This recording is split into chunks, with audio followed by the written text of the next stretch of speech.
बिस्मिल्लाहिर्रहमानिर्रहीम। अस्सलाम वालेकुम। आप उसामा गाजी यूट्यूब चैनल देख रहे हैं। पीडीएम के फाइनल जलसे 13 दिसंबर के जलसे से पहले इतवार के दिन पीडीएम का मीनार पाकिस्तान पर जलसा, जो आखिरी जलसा है उनकी इस तहरीक का, जिसको वो कह रहे हैं कि ये रेफरेंडम है, उससे सिर्फ एक दिन पहले पीडीएम को इतना बड़ा धचका लगा है, जोर का झटका लगा है और बहुत जोर से लगा है, और तीनों बड़ी पार्टीज को लगा है। मौलाना फजलुर रहमान को इस तरह से झटका लगा कि अली अमीन गंडापुर ने दस्तावेजात दिखा दी हैं कि दुबई तक में मौलाना की जायदादें हैं।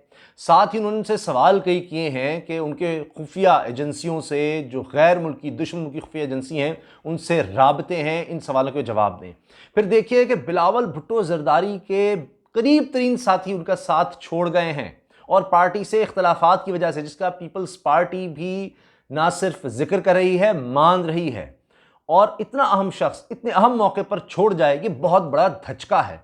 और नून लीग का तो हाल ही बुरा हो गया है, क्योंकि 30 लोग मुस्लिम लीग नून के छोड़कर चले गए हैं। इनमें मेंबर सूबाई और कौमी असम्बली हैं। ये कोई आम लोग नहीं हैं, मेंबरान हैं। एक तरफ बात तस्तीफ़ों की हो रही थी और दूसरी तरफ ये क्या गेम हो गई है, ये सब मैं आपको बताने वाला हूं।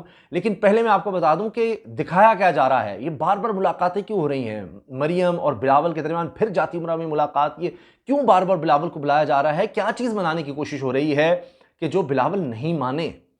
और ये जो बिलावल के करीब 3 साथी ने साथ छोड़ा है, उसमें भी ये बात शामिल है। बात यह है कि मरियम साहिबा, फजलुर रहमान साहब मुसलसल कोशिशें करते रहे कि बिलावल को इस्तीफ़ों पर मनवा लिया जाए कि जी इस्तीफ़े दे दें आप, इधर हम अनाउंस कर देंगे और ये इस्तीफ़े दे दिए जाएं। लेकिन बिलावल नहीं माने और उन्होंने कहा कि ज़्यादा से ज़्यादा यही है कि जी लीडरशिप के पास जमा करा दें। आपने इस्तीफ़ों का एक कहना ही है ना, फेस सेविंग ही है, क्या देते हैं, इस्तीफ़े नहीं हम देंगे, सिंध हुकूमत हम किसी सूरत नहीं छोड़ेंगे। और बार बार उनको मनाने की कोशिश में नाकामी के बाद आखिरकार मरियम ने यह कह दिया कि जी हमारा फोकस अब सिर्फ फ़िलहाल ये 13 दिसंबर का जलसा है। लेकिन उस फोकस के चक्कर में नून लीग पूरी डिफोकस हो गई है। 30 लोग छोड़कर जा रहे हैं और मुलाकातें हुई हैं उस्मान बुज़दार साहब से। ये पिछले सिर्फ 2 हफ्तों में 10 लोग मिल चुके हैं। इसकी मैं तफसील आपके सामने रखने वाला हूं। पहले मैं आपको बता देता हूं मौलाना फजलुर रहमान साहब के हवाले से। फजलुर रहमान साहब के बारे में वफाकी वज़ीर अली अमीन गंडापुर साहब ने बाकायदा प्रेस कॉन्फ्रेंस में कहा है कि जनाब, जो मैं सवाल पूछ रहा हूँ ये आप डिनाई करें तो मैं सबूत ले आऊँगा, अदालत ले जाएं इनको। फिर अब उन्होंने ये कहा है, दस्तावेज़ात दिखाई हैं कि जी जिनके मुताबिक मौलाना फजलुर रहमान DI खान, इस्लामाबाद, कराची और कोयटा समेत दुबई में भी प्रॉपर्टीज़ रखते हैं। और दस्तावेज़ात के मुताबिक मौलाना फजलुर रहमान के 2 घर, एक प्लॉट DI खान में है, एक बंगला F8 इस्लामाबाद में है, जबकि एक फ्लैट दुबई में है। और अंदाज़ा लगाइए कि दस्तावेज़ात में भी बताया गया है कि JUI सरबराह की कराची और कोयटा में दुकानें हैं। कराची और कोयटा में दुकानों के साथ साथ इनका एक घर और 5 एकड़ ज़राई ज़मीन अब्दुल खलील DI खान में है। इसके अलावा एक घर और मदरसा और 5 एकड़ ज़मीन शोरकोट में है। हाल ही में मौलाना फजलुर रहमान ने 3 अरब मालियत की ज़मीन चक शहजाद में खरीदी और फ़रोख्त भी कर दी। मौलाना फजलुर रहमान की 47 लाख मालियत कमर्शियल अराजी भी है, जबकि 15 लाख मालियत की कमर्शियल अराजी अब्दुल खलील DI खान में है और शोरकोट में 25 लाख मालियत की कमर्शियल अराजी भी है। मौलाना फजलुर रहमान के हवाले से ये बातें कही गई हैं और प्रेस कॉन्फ्रेंस में अली अमीन गंडापुर ने कहा है। और अब मौलाना फजलुर रहमान साहब के तर्जुमान ने कहा है कि ये सब किरदार कुशी की रिवायत है और ये कोई उसी मुहिम का हिस्सा है कि इसका कोई कानूनी और अखलाकी जवाज़ नहीं है। इसके अलावा अली अमीन गंडापुर साहब ने कहा है कि मौलाना जवाब दें कि MI6 से इनका क्या ताल्लुक़ है, मौलाना फजलुर रहमान का, और ये उनसे क्यों मिलते रहे हैं।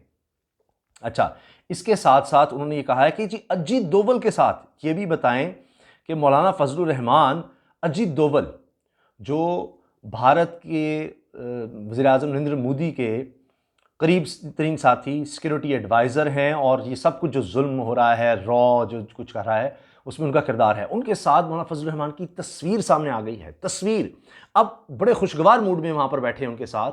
तो पूछ रहे हैं अली अमीन गंडापुर साहब कि फजलुर रहमान साहब बताएं कि बरतानवी और भारतीय एजेंसियों से राबतों में जो उनके राबते हैं, इसकी वो बताएं कि किस वजह से हैं राबते, क्या बातें उनकी हुई हैं। MI6 के हवाले से उन्होंने पूछा है कि MI6 से आप राबते में क्यों हैं, ये बरतानवी इंटेलिजेंस एजेंसी से।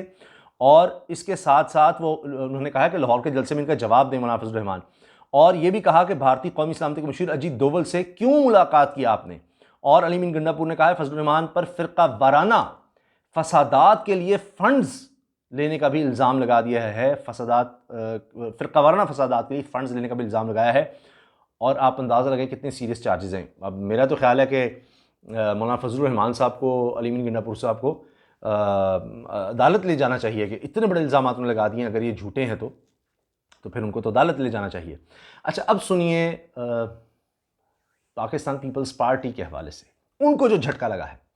एक दिन पहले, सिर्फ एक दिन पहले इतना बड़ा झटका कि मुस्तफ़ा नवाज़ खोखर साहब जो तर्जुमान थे बिलावल भुट्टो जरदारी के, और पंजाब में पाकिस्तान पीपल्स पार्टी चूँकि बिल्कुल उसका सफाया हो चुका है तो यहाँ पर तो बहुत ही कम लोग रह गए हैं, उनमें अहम तरीन शख्सियात में शामिल थे।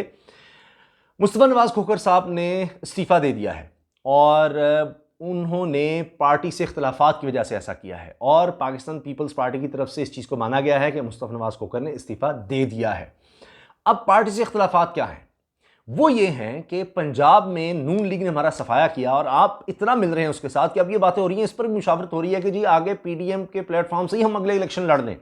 और ये बातें हो रही हैं कि जनाब इस्तीफ़े दे दो और पीपल्स पार्टी को हम पहले बारी दे देते हैं, नवाज शरीफ ऑफर कर रहे हैं। जब पता है कि नवाज शरीफ हमेशा पीठ में छुरा घोंपते हैं तो आप ये क्यों कर रहे हैं? और इस्तीफ़ों तक के जाने पर शदीद इख्तिलाफ, यानी इस्तीफ़े जमा करने पर भी उनको यकीन जानी कराई जा रही है कि जी हम स्पीकर को तो कभी भी नहीं देंगे, ना हम सिंध हुकूमत तोड़ेंगे, ना उससे अलहदा होंगे, कभी भी नहीं। लेकिन फिर भी उनको इतनी कुर्बतें बढ़ाने पर कि ये जेस्चर ही देने पर कि जी हम उनके दबाव में, नून लीग के और मौलाना के दबाव में इस्तीफ़े क़यादत के पास भी क्यों रख रहे हैं आप। तो इन इख्तलाफात और अंदरूनी मामलात पर मुस्तफ़ा नवाज़ खोखर साहब मुस्ताफ़ी हो गए हैं। अब तर्जुमान ने बिलावल के, जो पंजाब में आम शख्सियत थे, हर जगह उनके साथ थे, टेलीविज़न पर आते रहते हैं, उनका इस मौके पर इस्तीफ़ा आना ये बहुत ही बड़ा धचका है, जोर का झटका है जो पीपल्स पार्टी को लगा है।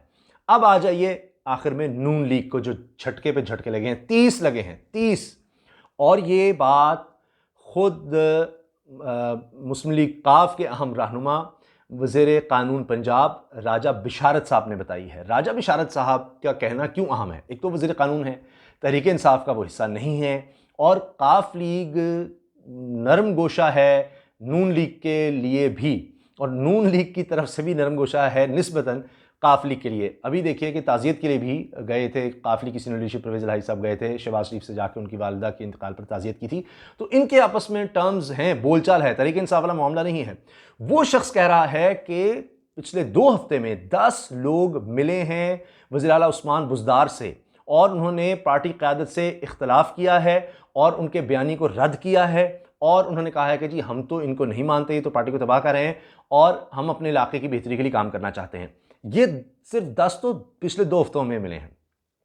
इसके अलावा खुद कहा है राजा बिशारत ने कि 2 दर्जन से जायद लोग हैं जो मुसलसल वज़ीर आला उस्मान बुज़दार से राब्ते में हैं। 2 दर्जन तो ये हो गए जो मुख्तलिफ मौक़ों पर मुलाकातें कर चुके हैं।